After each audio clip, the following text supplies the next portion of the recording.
Can you, can you imagine the smart cities of the future, where getting around is easy and quick? Who should be making that future happen for us? I have an even more demanding question.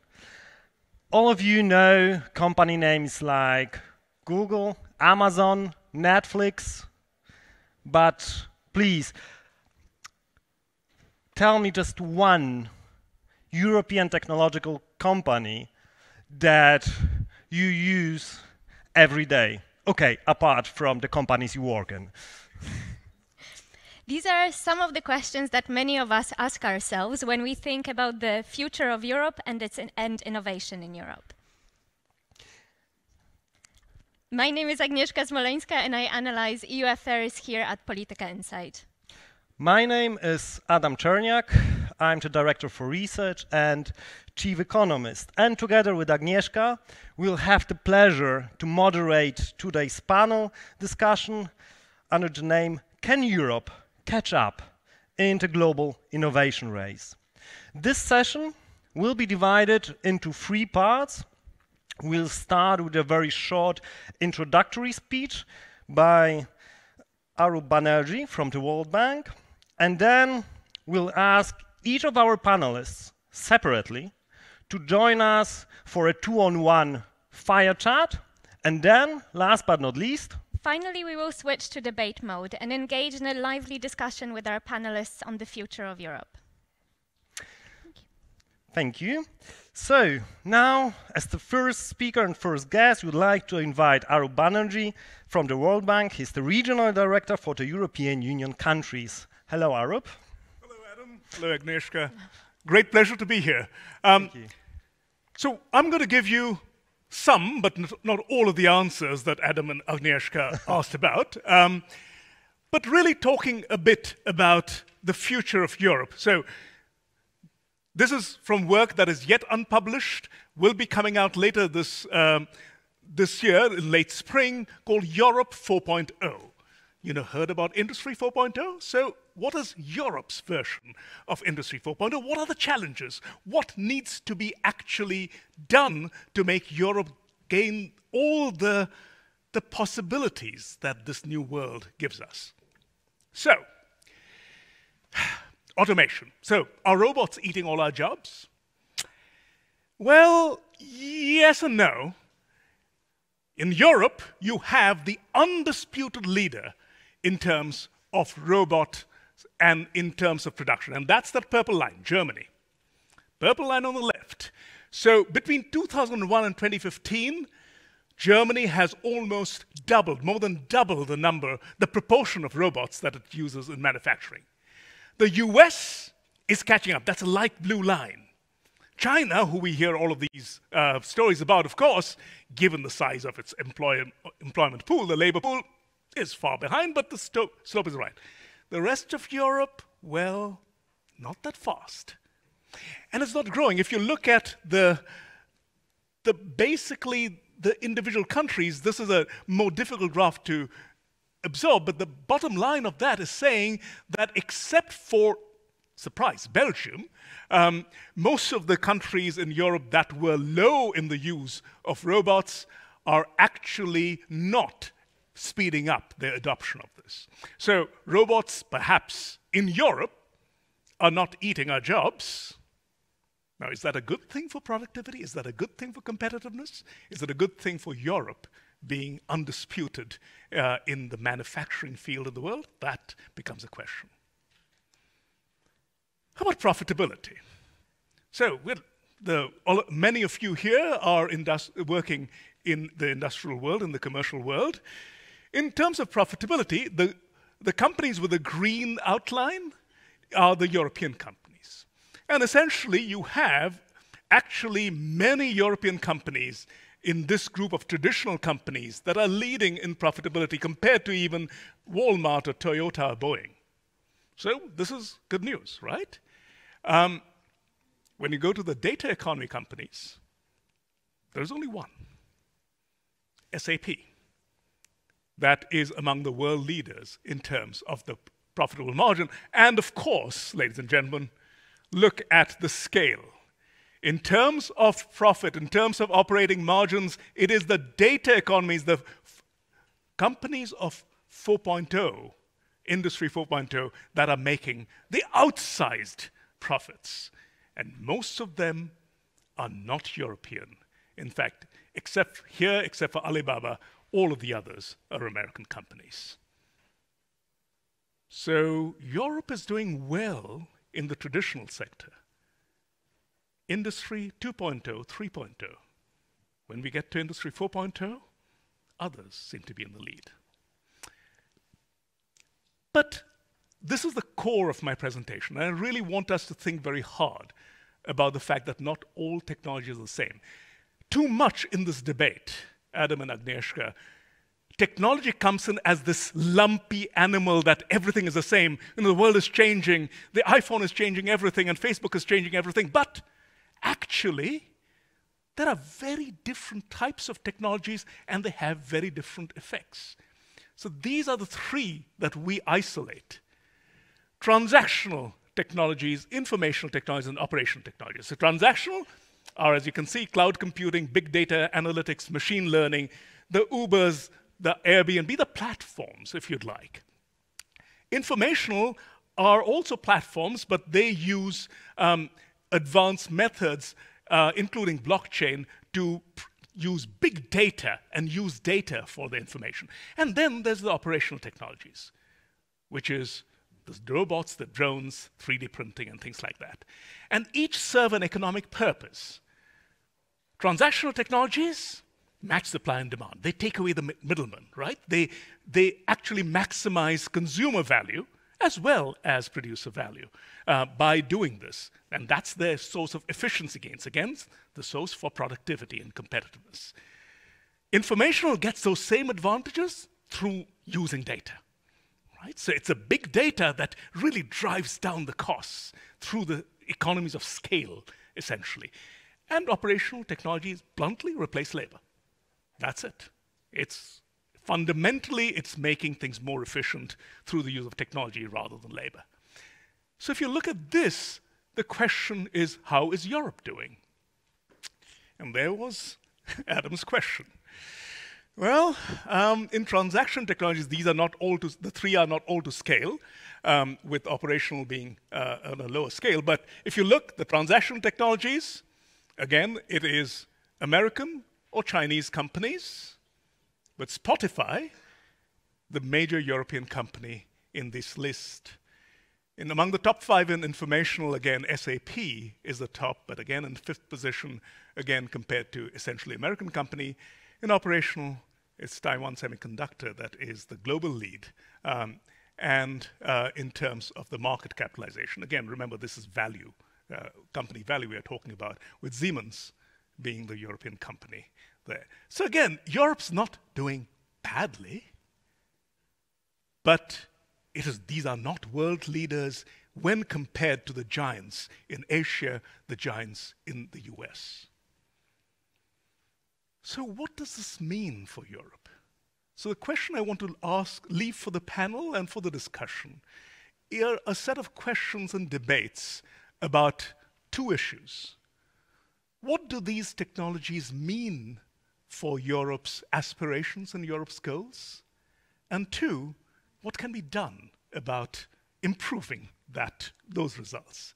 So very quickly, let's look at what Europe wants to do. European countries and the European project essentially has 3 broad objectives. Europe wants to be competitive. Europe wants to be competitive, the most competitive economy in the world, especially in the new geopolitical sense vis-a-vis the 2 poles in Asia and in America. Europe wants to be a land of opportunity, which means it is not just about the big, it is also about the small. It is about entry. It is about making sure that everyone, and in this case, every firm, gets equal opportunities. And Europe wants convergence. Europe wants to have a set of outcomes where there isn't winners and losers even regionally and geographically. So how do these technologies actually help? And this is the summary from our year and a half of research that I want to summarize very quickly.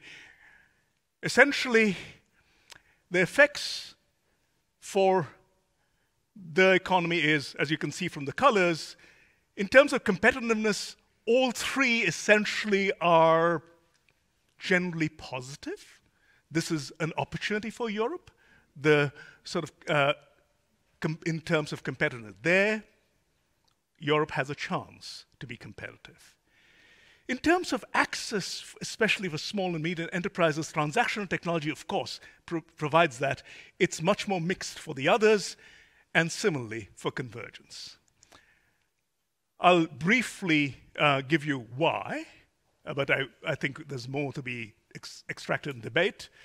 Essentially, as you can understand, for transactional technologies, there are essentially net positives in all three. Now, just going down, essentially, it's great for users. Its major problems in terms of competitiveness is that business to consumers, that's the B2C, work is very low in Europe. Europe has, for example, very low penetration of online shopping, very low penetration of businesses actually working with consumers rather than business-to-business relationships. But there's huge potential there. There's huge opportunity, right? What these transactional technologies do is to allow any one of us to start up a company and to enter the market and to grow. And this is really important. And there's mixed evidence on the convergence criteria about whether these actually locate only in the prosperous areas or also help poorer regions and poorer parts of Europe. In terms of informational, again, we have the same challenge, but the bigger problems come in terms of opportunity. Informational technology, remember, is about scale. So in terms of opportunity for small and medium enterprises, the costs of entering may be very high for the newest technologies, that's AI. For the medium technology, it's okay.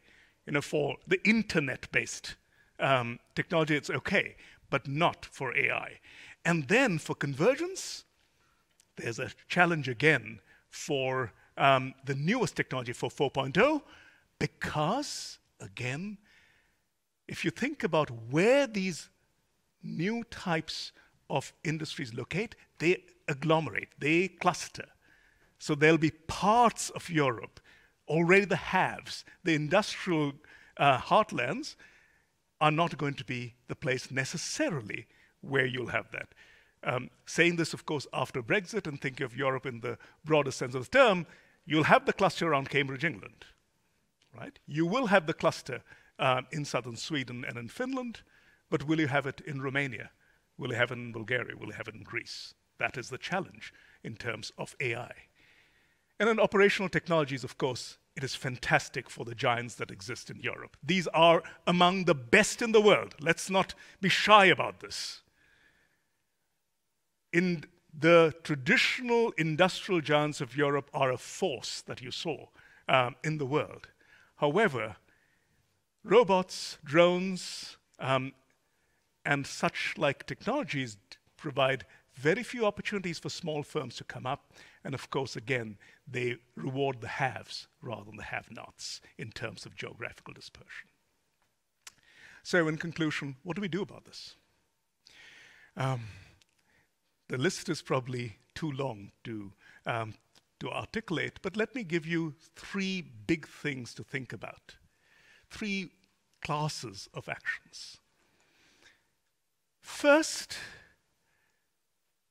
Europe has to do some speeding. Speeding means accelerate the process.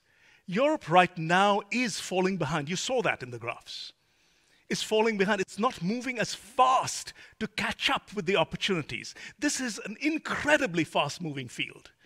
So, accelerate technical change. There is enormous strength in Europe, and there's a list of things that we could do in order to make sure that Europe's competitiveness, innovation, is fostered, rewarded, and expanded. Secondly, smoothing. Smoothing is about access to opportunity, right? So smoothing if you think of the bumpiness that you see across Europe. Think of a map of Europe, and you think of economic activity, especially in the new technologies. You'll see mountains, and you'll see flat plains.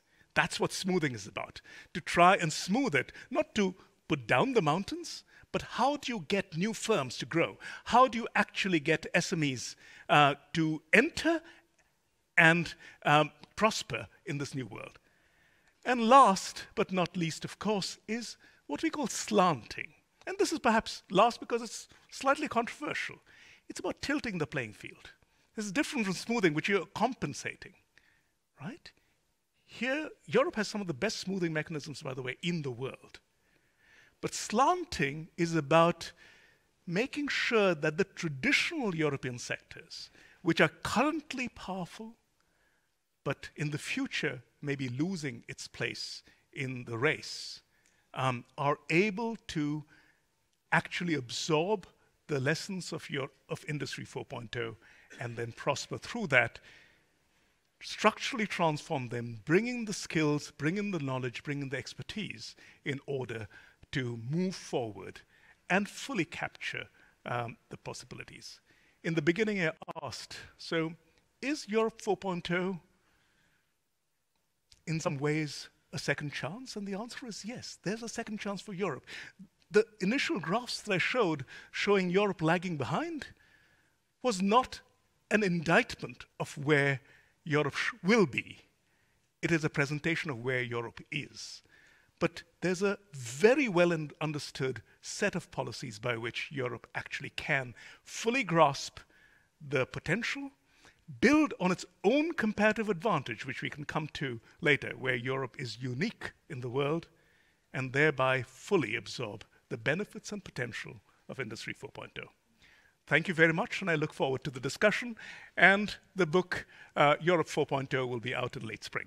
Thank you very much. Thank you. Thank you, Arup. Don't run away, please. Come here to us. Yes, very good. Take my chair. Have a seat Thank with you. us. Thank you for the presentation. Okay, so thank you so much, Arup. It was really fascinating and also a lively way to discuss some of the challenges that Europe faces now. One thing that really struck me, though, is that the technology where Europe seems to be the most competitive is also that technology, so operational technology, which is least conducive to attaining the other objectives, so convergence and equality of opportunity. Why is that? Is there some kind of a causal? No, but what should we make of it? Because it's quite striking. By the way, that has to do with, it is built on the advantages that Europe already have, right? So the main reason why these technologies are going to be difficult for new firms to get into is the huge capital cost, right? So the BMWs or even the SAPs can put in the huge amounts of investment in robots on the one hand, or huge server farms on the other, right? It's more difficult for new firms to adjust to that. Now, there are solutions again to that, because partly where work needs to be done is actually to consciously support these new firms. And by the way, a bigger debate is how to support them. Often the answer is in very strange things that policymakers don't talk about. Global research by the World Bank has shown that one of the most important things to invest in is managerial capability, and that can be taught. So it is not actually about giving them the marginal bank loan or giving them access to cheap technological work. It is about equipping small and medium enterprises with managerial capabilities which can be taught. And this produces huge changes.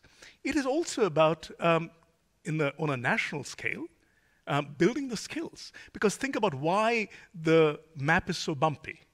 The map is bumpy because the skills, the trained workforce exist in the industrial centers, in the capital cities, in the metropolises. And that's where the firms go to, right? You don't find those skills necessarily in the hinterland, or in the hinterland in terms of countries as well. And that's where investing in those things makes the ground much more even. And therefore, even these technologies, operational technologies, you can get investment in northeast Romania, if needed. But for that, some of these factors will have to be addressed, because otherwise companies will go where the opportunities are.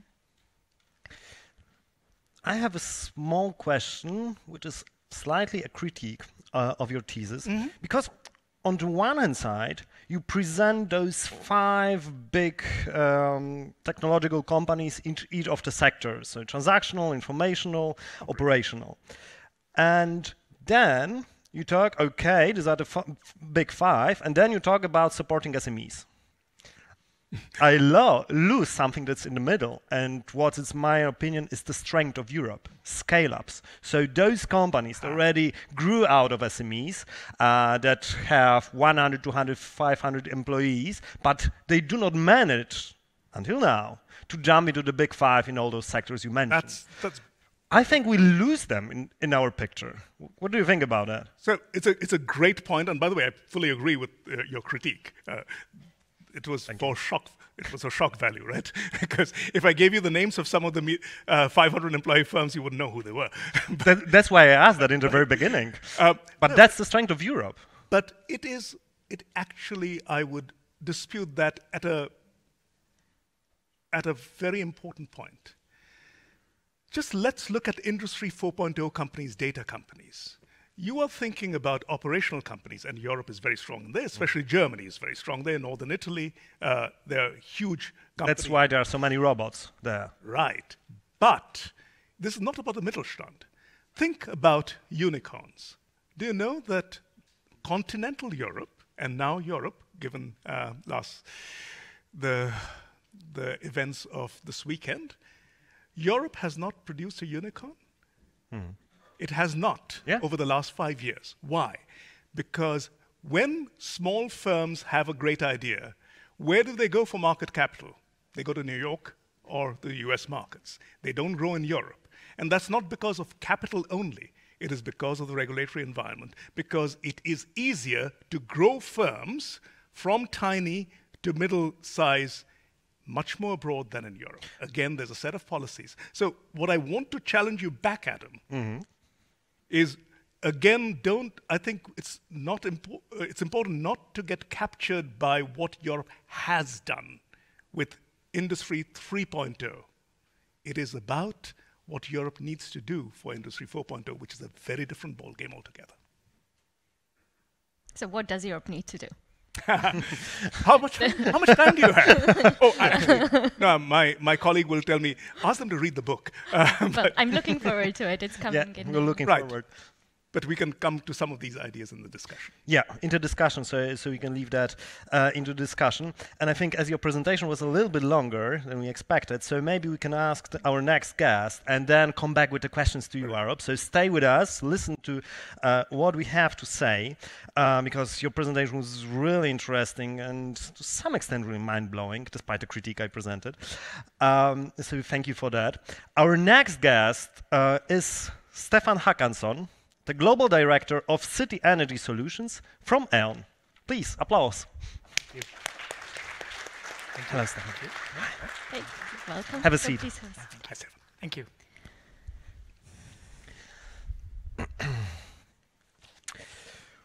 We have already been talking about the Green Deal here, which is of course one of the most important, or even the one most important idea that the European Union brought this year to us. And there is 1 trillion euros lying at the table to spend. Might this help Europe to win the innovation race and to achieve in the second chance Arup was talking about? Yes, absolutely. First, maybe a comment. I also like the presentation a lot. Maybe one comment to that, because it links to the question, is globalization or localization. So do we need to measure everything against China or US in innovations? Do we need to measure amount of unicorns you produce? If I ask the question, who wants to live in Beijing? When you die 10 to 15 years earlier because of air pollution, what is the biggest challenge for the mayor in London? it's very clear that London is not going to be attractive just by UK regulation and policies. London needs to go ahead. So it's not so much about the countries, it's about the cities. It's about urbanization. We're just the beginning of a really large wave of urbanization. And then come, what do we need to do to make the cities attractive?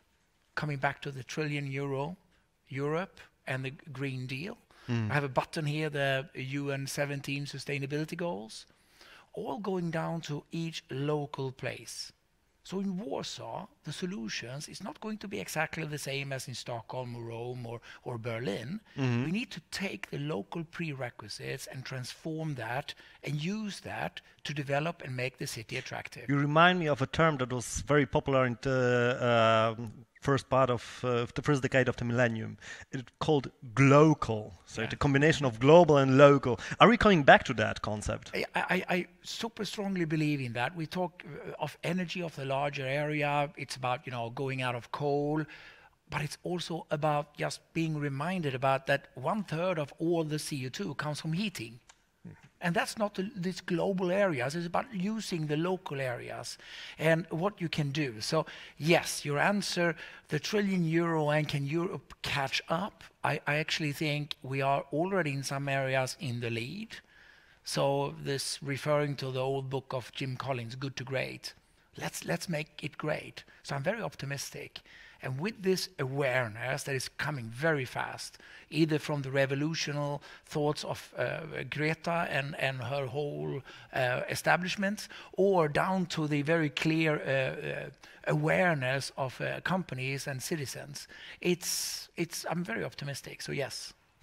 But it seems that not everyone is so optimistic. So this morning we have heard from Minister Emilewicz that there is this tension between climate objectives and competitiveness. So I wanted to come back a little bit to this, and namely how and which companies can become more competitive whilst pursuing the climate goals, if it's possible. Yeah, I also listened to her, and I was very positive about her description of the trilemma.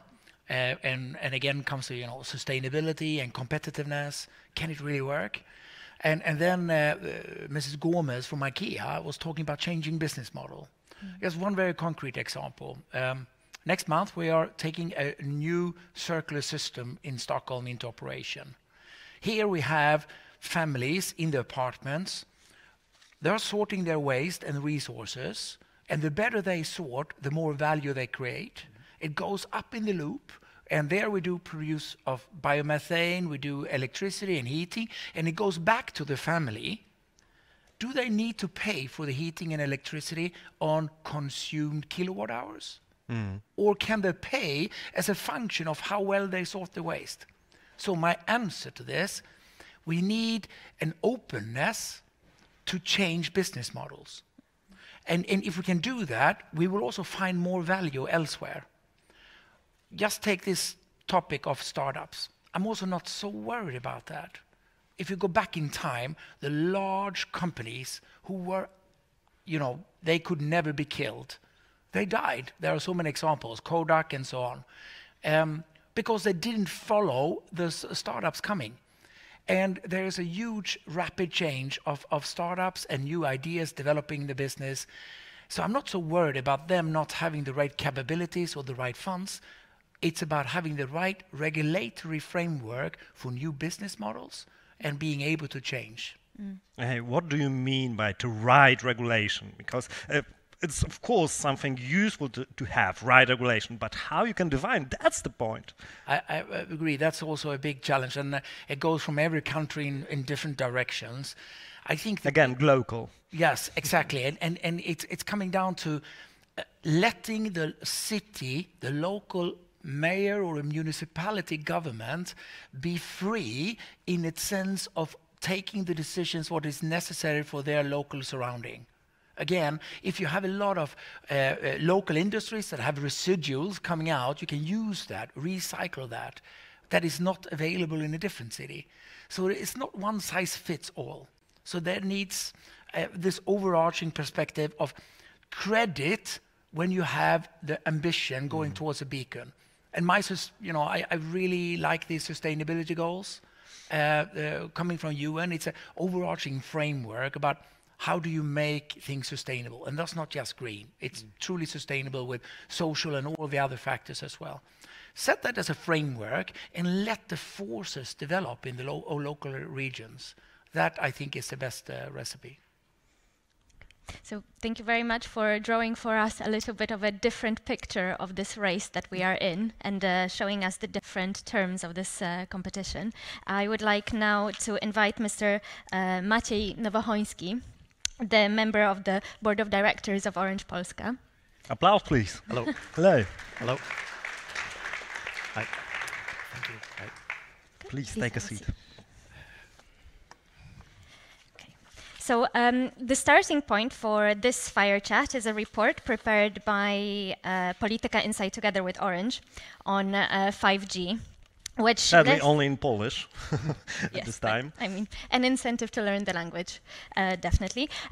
So the report discusses different opportunities for 5G, and I wondered if you could tell us a little bit about this, and also bringing in a little bit the topic of the European Union and what the EU is doing in the area of 5G. We know that there is likelihood of new regulations, especially when it comes to data processing coming through. There might be also new regulations of cybersecurity in the 5G area.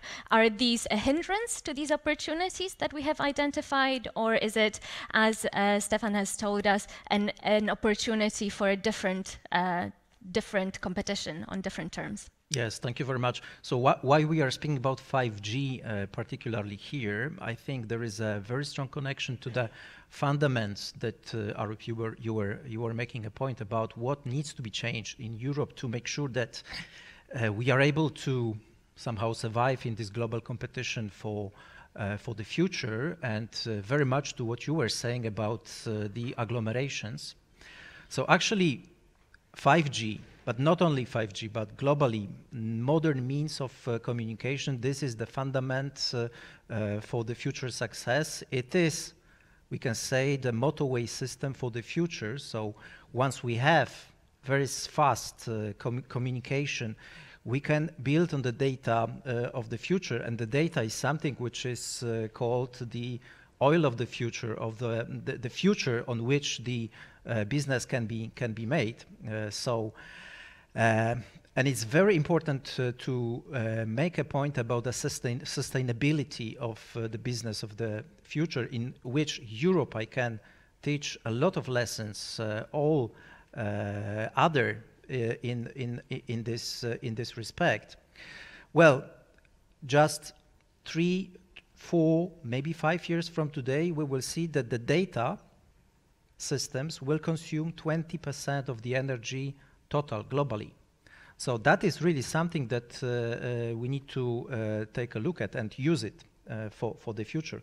The report you mentioned is, I would say, critical for understanding how the new technology can influence the businesses which are still in economy 3.0. So speaking about economy 4.0 that you mentioned about, it is very important to understand that economy 4.0 is about better efficiency, better operations, new business models, which are not maybe, let's say, visible here from the point that we are looking at, but really, believe me, it's coming. It's coming. I'm seeing it on a daily basis in my company, which is in robots already, which is very much in the data management, and we will see all the industries which will be coming to that moment in time. And 5G, fiber, these are the elements which are, I would say, leveraging the current business models to a totally different dimension. With 5G, we will have 10 times capacity more than we have today. We will have 10 times faster systems that we have today. We will have millions of objects connected in 1 square kilometer. So think about the new factories which are not connected anymore through the cabling, but which allow robotic systems to be really monitored in the cloud. that will open totally new perspectives for many businesses. And I really believe that there is a lot of innovation that we can bring to different business models, locally, not only globally, because all the business models that we have today are very much adjusted to the local needs, and these local opportunities are appearing as we are speaking right now. Arup mentioned 3 types of technological companies, so transaction one, informational one, and operational ones. 5G, which of this type of companies will impact most, or all of them? So it will be a big advantage for all of them, or for some of it, for example, for operational companies, so it enabled the Internet of Things, mostly. Yeah, it's a very good question. Actually, I see it not exactly in the dimension that Arup was showing, because I'm very close to the analysis how the industries will be touched by 5G, or generally speaking, by very fast information exchange systems. And I guess the disruption is coming to each important industry as we speak.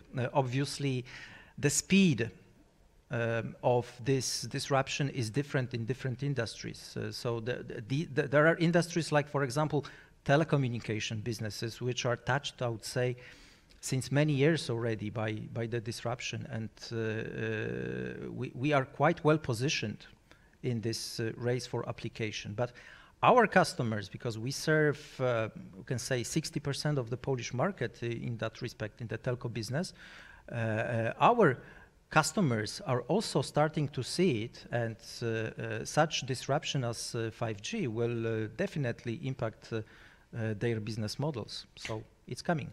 Yeah, it's very important to realize how important this technological journey is, because it's an enabling technology. It's not something that you buy as a consumer. It's something that helps you to get the things you want. Remember the last one, 4G, or we call it LTE in Poland.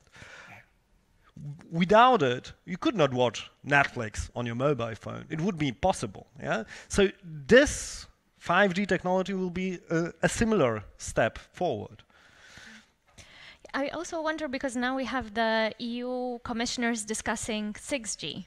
So Thierry Breton mentioned it just a few weeks ago. So what do you think about this attempt by Europe to escape forward, we can say? Because it's clearly, when it comes to 5G, it's also a little bit behind.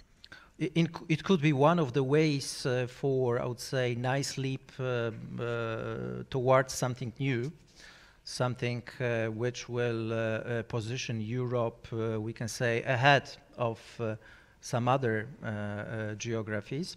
I think that this is not the only solution. Why? I think that we are tending to think in Europe quite comprehensively about the challenge, and the challenge is, as I said, also on the sustainability front. So 4Gs, 5Gs or 6Gs of this world are absolutely okay, but we need to also think about the sustainability of the energy consumption model for our global economy, and having traditional industries consuming a lot of energy and the new businesses also consuming a lot of energy, that is opening a question how to construct the energy production balance in the future to make sure that all it flies. And in that perspective, we need to balance also the technologies which are giving us a lot of capacity, really a lot of capacity, but this capacity is not also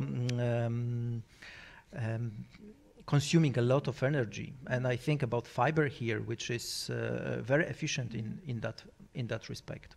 Okay. So 6G, okay, but local innovation as well, and sustainability of the business. What do you mean by local innovation?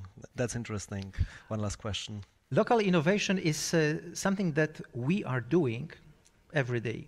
Mm-hmm. So I'm putting the robots in my business model in the shared service center in Lublin. Robots are working there. We are building state-of-the-art new offers for our customers, which are digital only. And I mentioned here Orange Flex, which is digital only. Can be fixed from this room in 15 minutes. You can have an offer without going out of the room. Or local innovation in the customer care that we are doing, which is Robot Max, which is servicing right now 95% of the incoming calls to our call centers. And these are hundreds of thousands of calls every month. Okay, thank you. We'll be coming back to the technological change and also to the new technological paradigm that the European Union should focus at. But before we do that, we have our last fire chat guest for this panel. Please a warm welcome to Yankee Trotsky, the business editor of The Economist. Have a seat. Thank you.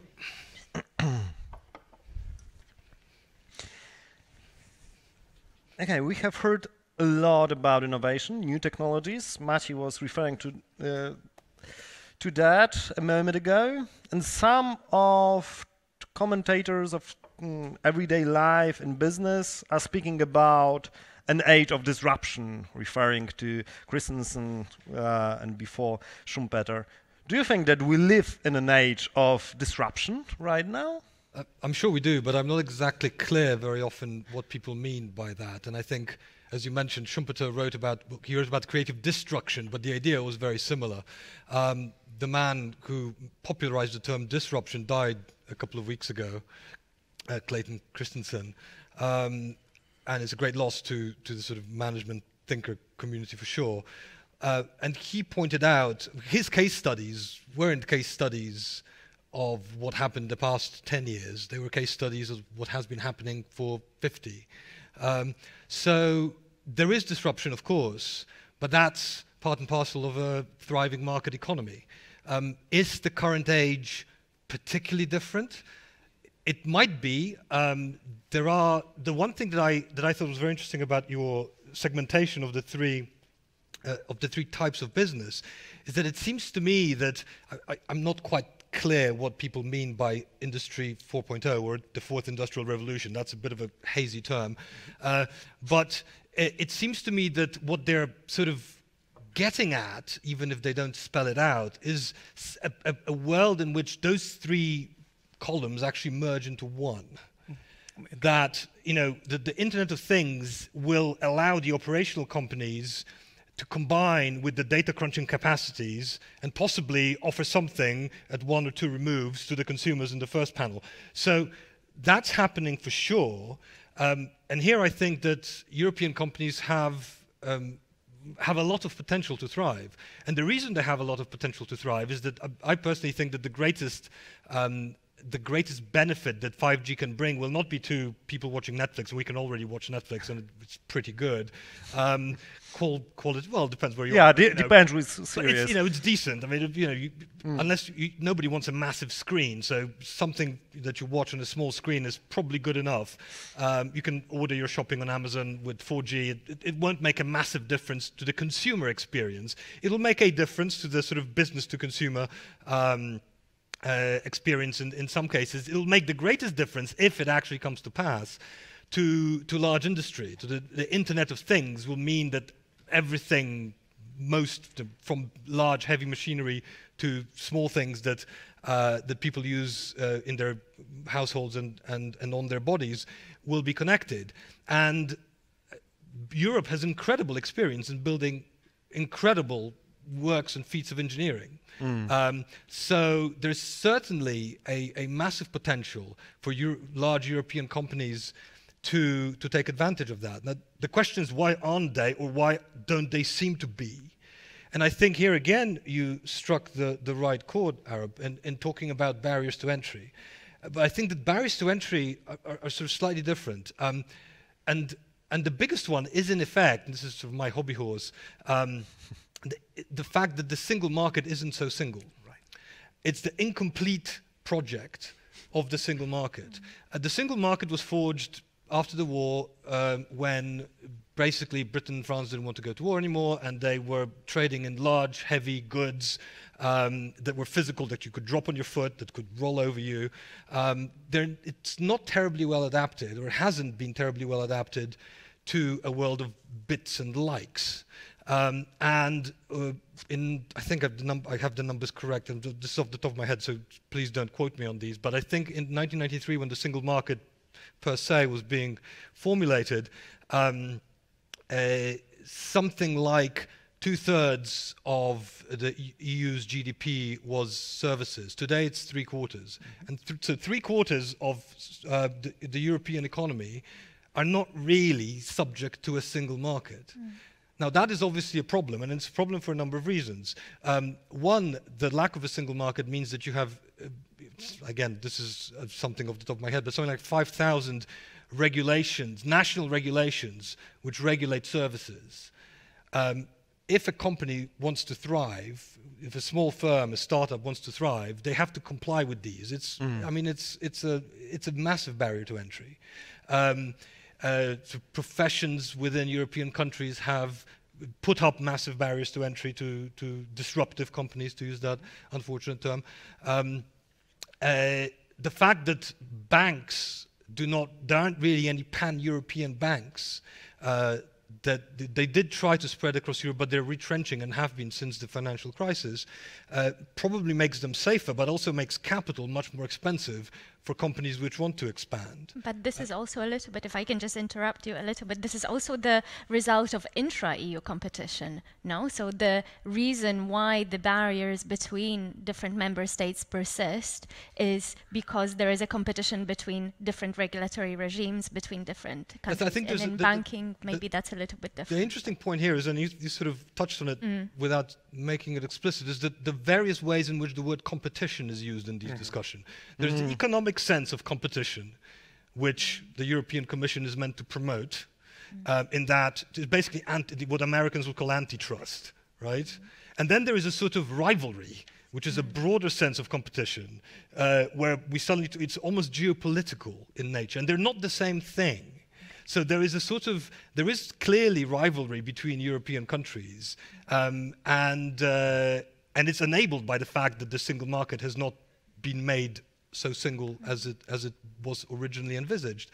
But there's also competition within European companies. The problem is that if you do have banks retrenching to their home markets, you tend to, or indeed mobile phone companies, you have a lot of mobile phone companies competing across Europe, but mostly 3 or 4 compete within a single country, which means that people are stuck with high fares.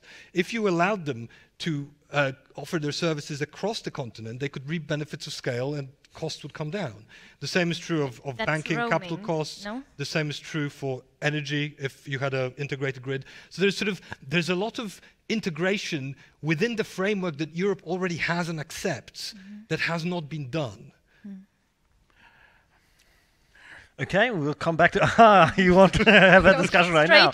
We'll come back to that. Second, we still have a fire chat here. I would like you to ask one more question, answer one more question is connected to it. About the low rate of investment in Europe, particularly in the recent development field. What do you think are the reasons for it? Is it that European companies are afraid of the disruption and that new technologies might destroy their business despite the fact that they invented it? Or are there institutional factors? Or is it the competition that discourages firms from investment innovation? Well, how do you assess that? I think one big reason is the cost of capital. The cost of capital for European companies, because capital markets in Europe are much more shallow than they are in America. The venture capital system is much less well developed, much thinner. Means that the cost of capital for companies is higher in Europe, and they're also less profitable.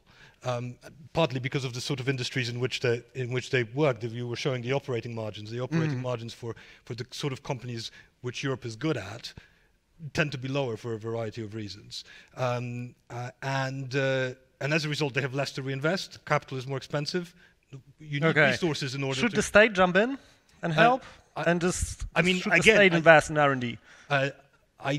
There's certainly a role for the state in financing what economists refer to as public goods. Right? Not that sort of general meaning of public goods, like everything that the state provides, is a sort of circular definition sometimes. The public goods which are sort of non-rivalrous and non-excludable, right? Sort of national defense style things. But scientific knowledge is a public good of this sort. And there's certainly a massive case for investment in that. I think there's much less of a case for European states or the European state investing in picking winners and channeling common resources to individual companies which are profit-seeking.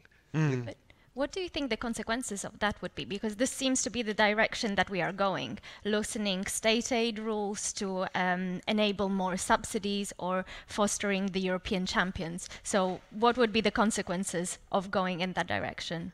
There's a massive risk that they pick the wrong winners and be disrupted in turn. But having entrenched, having made certain technological choices or corporate choices which turn out to have been wrong. I think the market is much better at making those decisions than politicians are. So we need the single market completed. Okay. Okay. So, Our other Policy prescription. Okay. Wonderful. Thank you. We have heard plenty of interesting positions, statements here. As I see already, you would like to comment on that.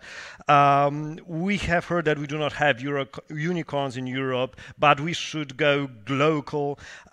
We have heard that we have a single market, but in reality, we do not have a single market, and we would like to have a single market. But how to have a single market with local approach?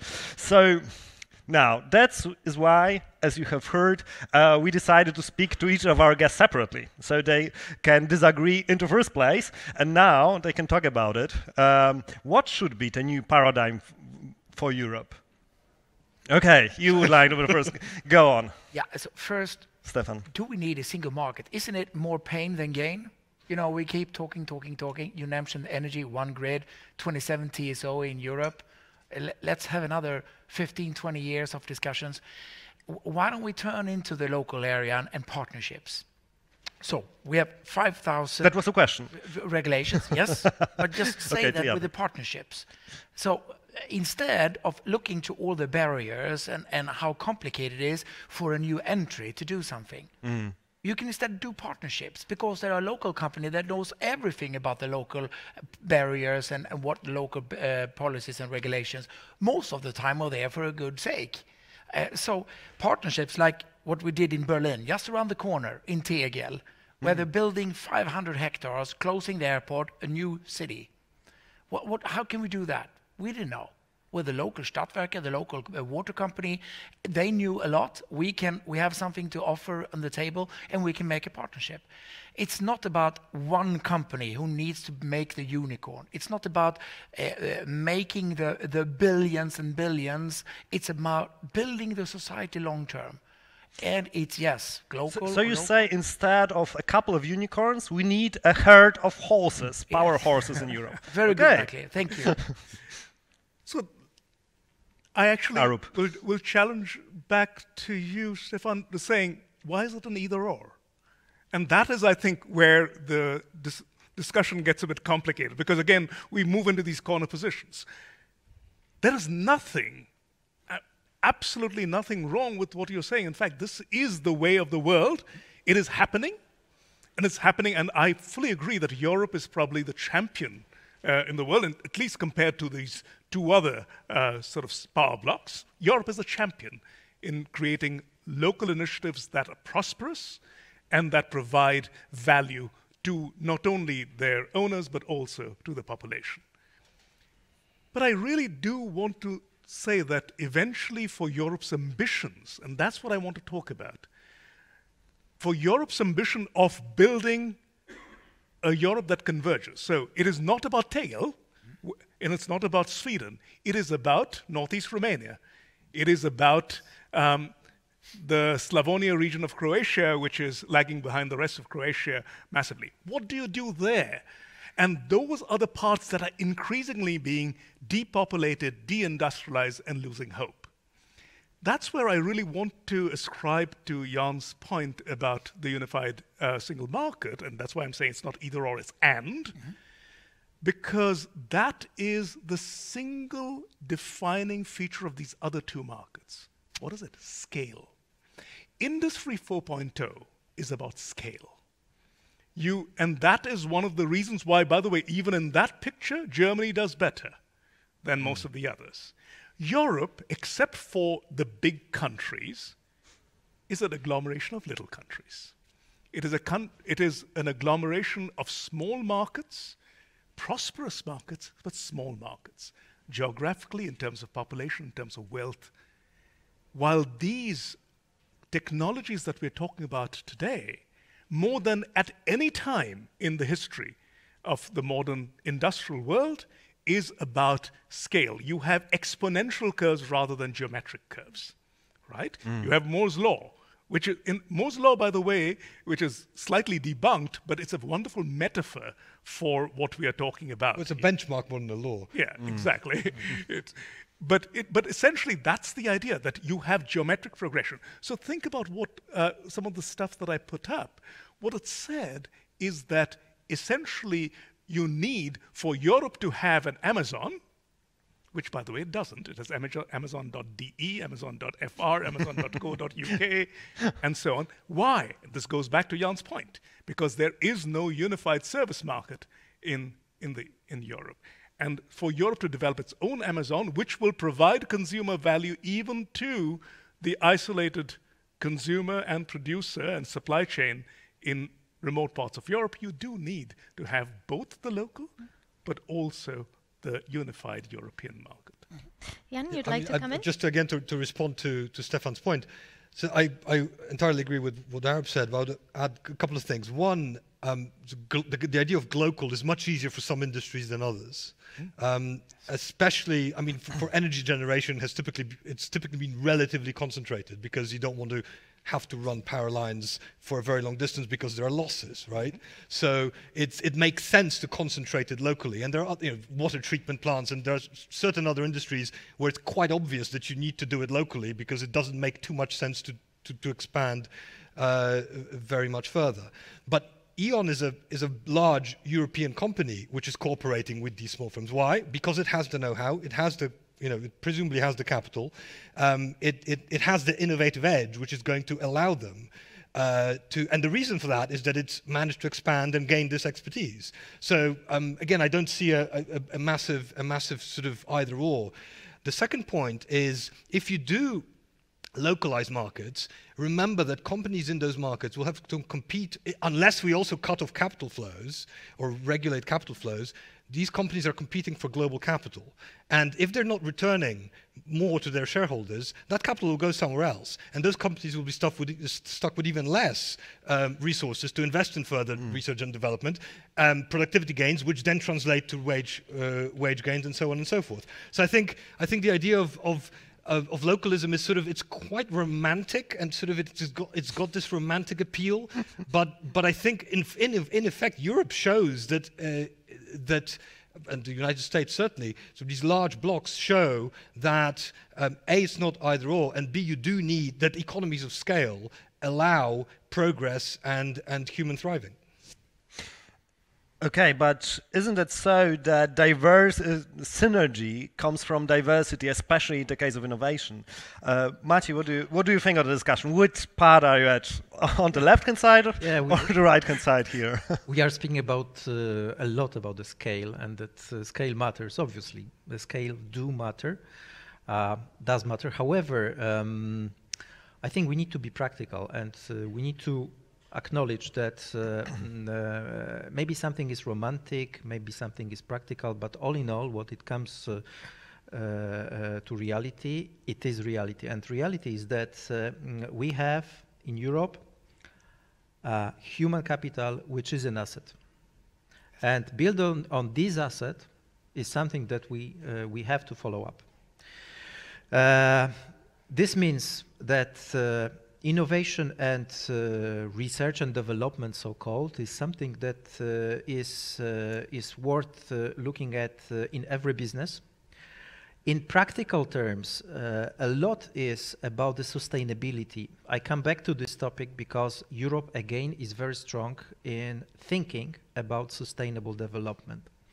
All the things that we are doing right now, thinking about the climate change, the energy consumption sources which are drying out, all of that is more happening here than somewhere else. So the innovation that can be part of the European, I would say, story for the future can be around the sustainability and know-how about this sustainability to be used somewhere else, thanks to the development that we can make. And I believe that this is very much locally possible to be done. Scale matters, I understand. Scale also is important for the startups so that they can grow, especially in the first phase that is very difficult for many startups, in which 9 out of 10 basically fail. So here we would like to see some European support that would really support the I would say emerging of the ideas. Scale matters, but a lot of ideas are brought to the life in the local context, and I believe in the local context a lot. Before the panel, I was asked by a journalist whether Europe did not jump on the fast innovation train. And I said, there are plenty of innovation trains. Maybe on one of them we can jump first and be first. Is that circular economy and sustainable development? So investment in circular economy business models could be profitable for Europe, as we will be the first one in the world in that one? What do you think? Well, circular economy is happening again as we speak. I would say there are reasons for that, and those reasons are also in evolving repartition of the disposable income here and there, and we know those trends. We know that these trends are impacting the circular economy.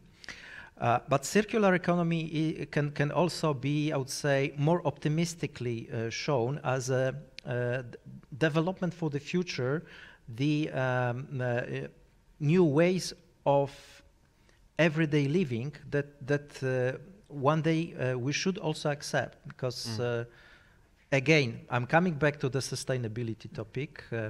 Maybe some of our, I would say, life habits are not going to be sustained in the future, because the development of the sustainability in the future will mean something, will mean the change of these habits. And maybe the circular economy is one of the attempts to answer. I'm not telling that this is the end state, because probably we wouldn't like to be surrounded by the Ubers, Airbnbs, and companies like that only.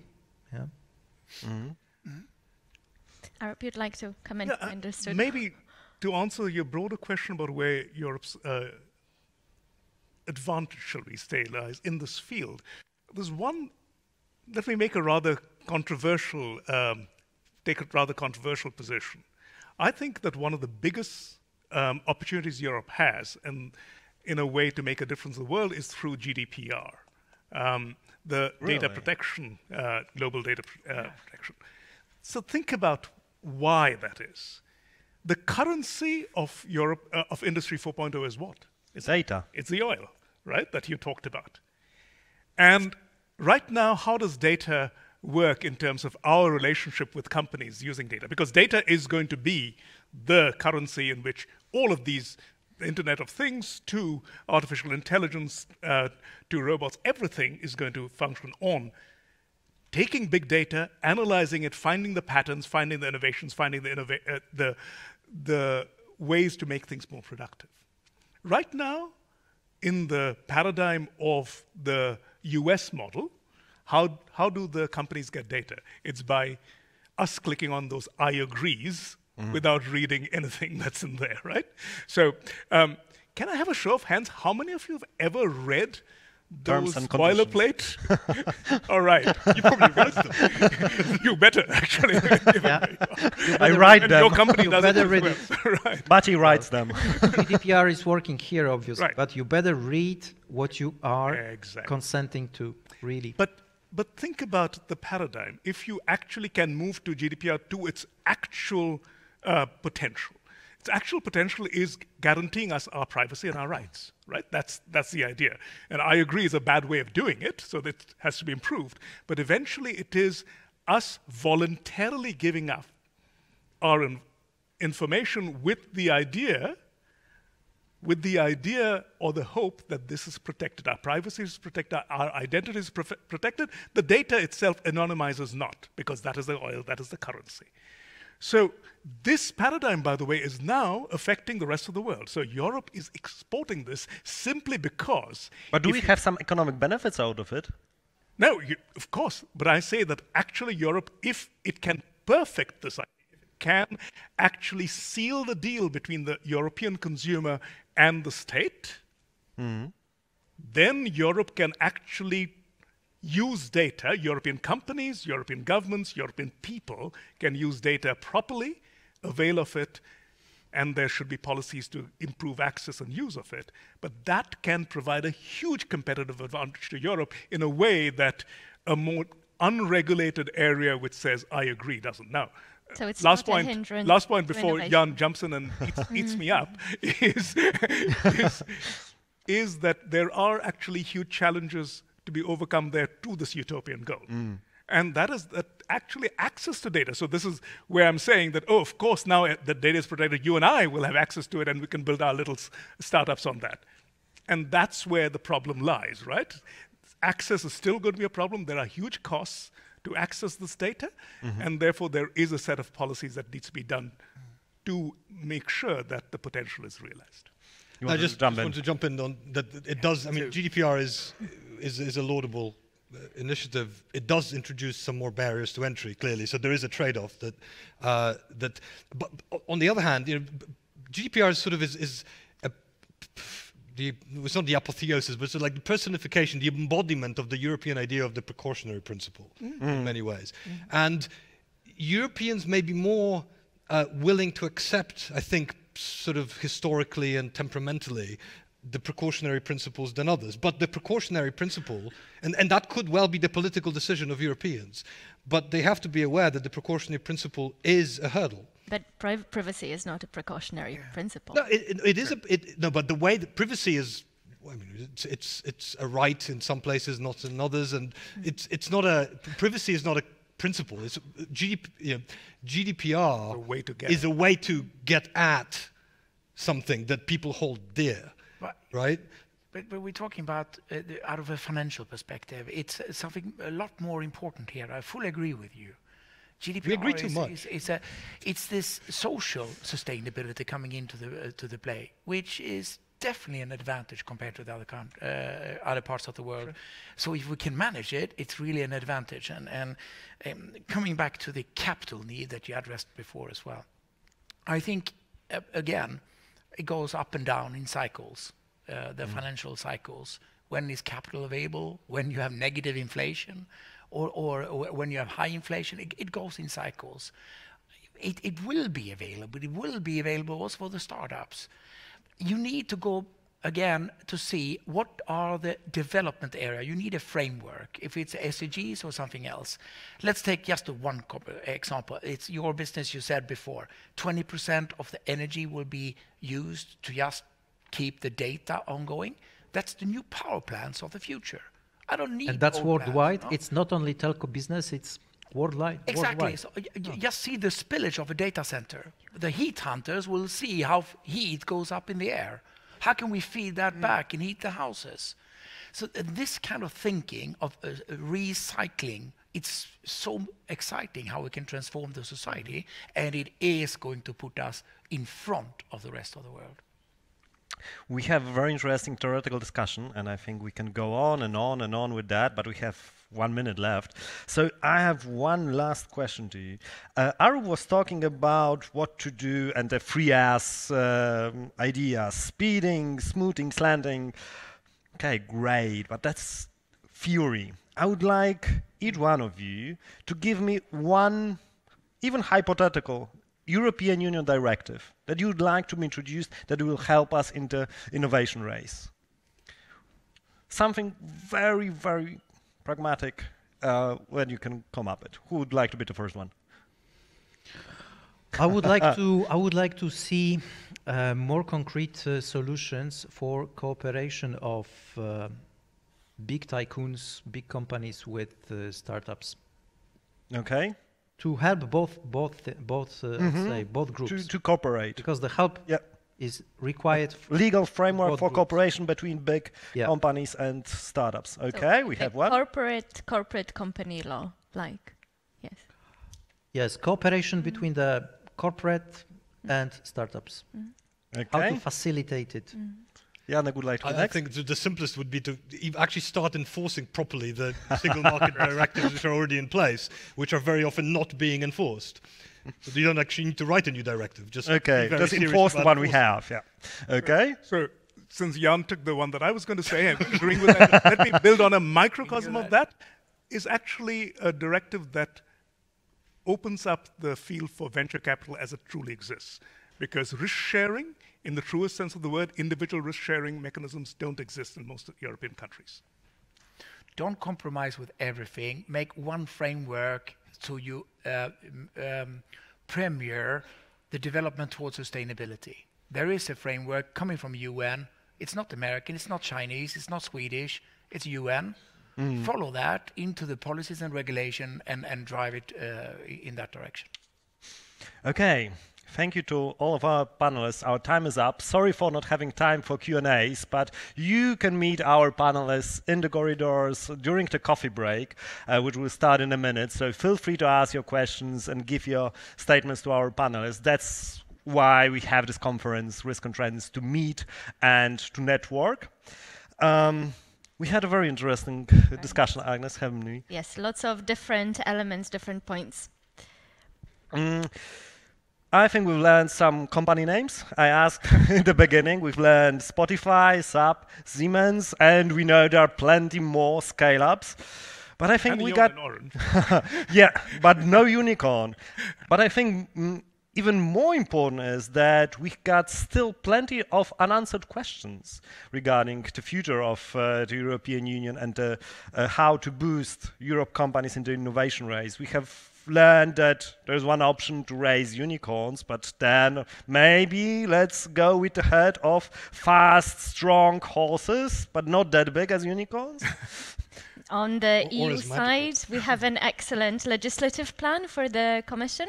It's also a perfect context because in March, I believe the Commission is issuing a new initiative on the enforcement of the internal market. So we should make sure that they have all the proposals that we have, that you have made on board. Also on the GDPR, we have learned that this is one of the forces of Europe and with a potential for the future. But I think there is one very important takeaway. Arab state in the beginning, there is a second chance for Europe. And I will stick to that and wish all of you here, the panelists and the audience, that we'll have the second chance in the innovation race and we'll achieve it. Okay, thank you and enjoy your coffee break. Let's meet in 15 minutes.